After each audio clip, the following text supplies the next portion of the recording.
Hello friends, welcome back to my channel health and beauty with Beena Raga. तो आज हम बना रहे हैं पत्ता गोभी के सिर्फ पनीर की सब्जी। ये सब्जी बहुत टेस्टी लगती है और बनाने में बहुत आसान है। तो चलिए स्टार्ट करते हैं इस रेसिपी को। तो अपना पनीर बनाने के लिए हमने यहाँ पर एक कढ़ाई ली है। कढ़ाई में मैंने थोड़ा सा जो पानी था वो डाल दिया था, उसे गर्म कर रही हूँ। उसके बाद मैंने ये पत्ता गोभी जो थी उसे अच्छे से वॉश करके उसे 2 पीसेस में कट कर लिया है और उसे हमने डाल दिया उसी पानी में जो हमने बॉईल कर रहे थे।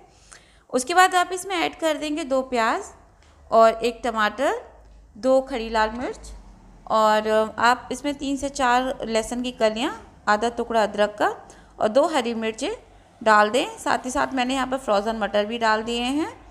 और ये सभी चीज़ें जो हैं आपको करनी है बॉईल। तो इन्हें बॉईल करना है कम से कम 5 से 10 मिनट तक। मतलब 10 मिनट से कम नहीं लगेंगे, 10 मिनट तो लग ही जाएंगे इसे बॉईल होने में, क्योंकि इसमें जो पत्ता गोभी है उसे हमें ज़्यादा सॉफ्ट बनाना है। तो पत्ता गोभी को सॉफ्ट बनाने के लिए हमें देखिए इसमें बीच बीच में चेक भी करना है। तो मैं यहाँ पर चेक कर रही हूँ कि पत्ता गोभी हमारी कितनी सॉफ्ट हो गई है। तो अभी पत्ता गोभी जो है वो थोड़ी कम सॉफ्ट हुई है। बाकायदा तो जो बाकी की चीज़ें हैं वो लगभग सॉफ्ट हो ही गई हैं, लेकिन पत्ता गोभी अभी ज़्यादा सॉफ्ट नहीं हुई है। तो अभी हम इसे थोड़ी देर और पकाएंगे। अब यहाँ पर देखिए ये सभी चीज़ें जो हैं लगभग तैयार हो चुकी हैं। और आपसे माफ़ी मांगूंगी, यहाँ पर जो कैमरा ब्लर हो रहा है क्योंकि इसकी भाप बहुत तेज़ थी तो इसलिए कैमरा ब्लर हो गया है।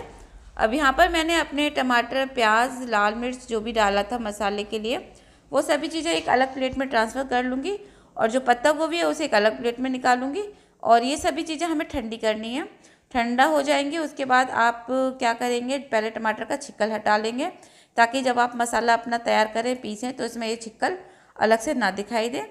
और अब ये सभी चीज़ें जब ठंडी हो जाएंगी उसके बाद हम इन्हें करेंगे ग्राइंड। तो हमें पीसना है। तो यहाँ पर पत्ता गोभी ठंडी हो चुकी थी तो मैंने इसके ऊपर का जो एक्स्ट्रा एक ये जो होता है छिक्कल वो हटा दिया था और उसके बाद मैंने इसे हल्के से काट लिया है, मतलब इसे चॉप करना है हमें। तो चॉप करने के बाद हमने मिक्सी के जार को लिया था और उसमें अपने सभी चॉप करे हुए पत्ता गोभी जो थे वो इसमें डाल दिए हैं और साथ ही साथ इसमें डाली है मलाई और थोड़ा सा दूध।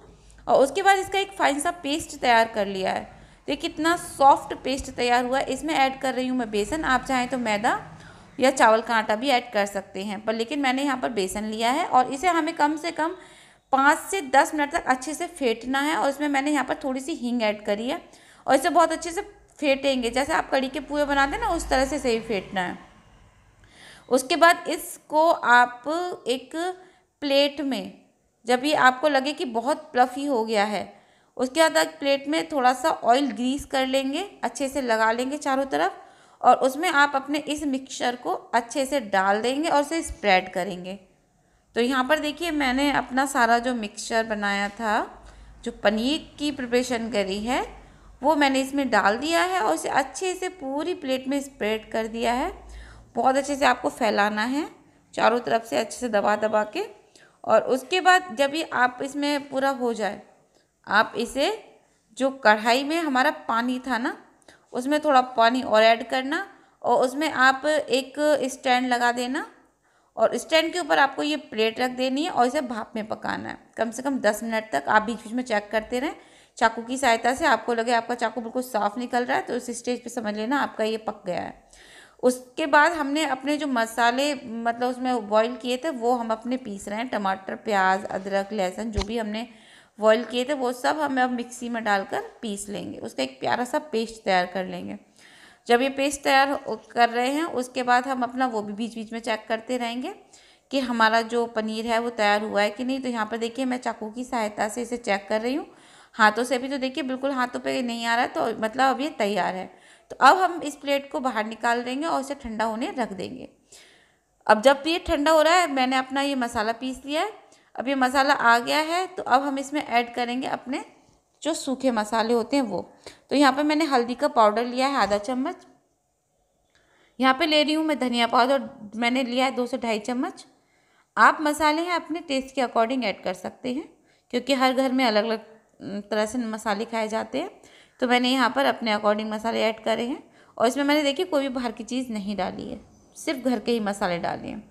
उसके बाद हमने अपना ये पनीर का जो था ये ठंडा हो गया था, इसके पीसेस करना शुरू कर दिया है आप अपने हिसाब से जितने भी छोटे बड़े करना चाहें आप उतने बड़े पीसेस कर लीजिए। और देखिए ये अच्छे से पका था तो कितने आसानी से भी निकल रहा है प्लेट में से। तो यहाँ पर देखिए मैं इसे धीरे धीरे सब अपने पीसेस हैं उन्हें निकाल लूँगी। और हाँ, आपसे एक रिक्वेस्ट ज़रूर करूँगी, अगर मेरे चैनल पे आप नए हैं तो प्लीज़ मेरे चैनल को सब्सक्राइब कर दें और वीडियो को लाइक कर दें। तो देखिए यहाँ पर किस तरह से मैंने अपने सारे पीसेस बाहर निकाल लिए हैं इस प्लेट में से। उसके बाद हम अपनी जो ग्रेवी है उसे तैयार करेंगे। उसके लिए हमें किस तरह से तैयारी करनी है मैं आपको बताती हूँ। उससे पहले आप ये पीसेस देखिए कितने सॉफ्ट हैं। ये सब्जी में जब डालेंगे ना और आप जब ग्रेवी में इसे ऐड करके बनाएंगे तब तो आप इसका जो टेस्ट लेंगे तब आप खुद से कहेंगे वाह क्या चीज़ खाई है। तो यहाँ पर देखिए मैंने सरसों का तेल गरम किया है और उसमें ऐड किया है ज़ीरा। ज़ीरा के बाद मैंने जो पेस्ट तैयार किया था अपने मसाले मिक्स करके वो मैं इसमें अच्छे से फ्राई करूँगी। फ्राई करना है आपको कम से कम 10 से 5 मिनट तक, ताकि जब तक करना जब तक ये अपना ऑयल रिड्यूस ना कर दे। तो यहाँ पर देखिए ऑयल इसने छोड़ दिया था मसाले ने, इसका मतलब ये अच्छे से पका हुआ है। अब इसमें आप अपने अच्छे से पीसेस जो आपने कट किए हैं उन्हें इसमें ऐड कर दें और उन्हें 2 से 3 मिनट तक अच्छे से लौट पौट करें ताकि सारा मसाला इनके अंदर आ जाए। यहाँ पर देखिए मैंने अच्छे से लौट पौट कर लिए हैं। आप इन्हें खूब अच्छे से लौट पौट करें। आप चाहें तो इन्हें ऐसा ड्राई भी खा सकती हैं, और लेकिन मैं यहाँ पर इसे ग्रेवी वाला बना रही हूँ।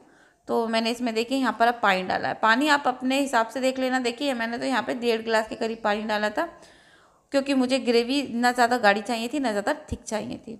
तो यहाँ पर देखिए मेरी सब्ज़ी जो है ऑलमोस्ट तैयार हो चुकी है। मैंने इसे चेक भी किया है, अब ये लगभग पक ही गई है। तो यहाँ पर ये मेरी ग्रेवी तैयार है। अब मैं इसे सर्व कर रही हूँ। मैं आपको दिखाती हूँ ये देखिए कितने सॉफ्ट भी बनेंगे। अगर वीडियो पसंद आ रही हो तो प्लीज़ वीडियो को लाइक कर देना। आपके एक लाइक करने से कोई कुछ भी नहीं बिगड़ेगा, पर मुझे ज़रूर बहुत ज़्यादा अच्छा लगेगा। तो यहाँ पे देखिए मेरी सब्ज़ी तैयार है।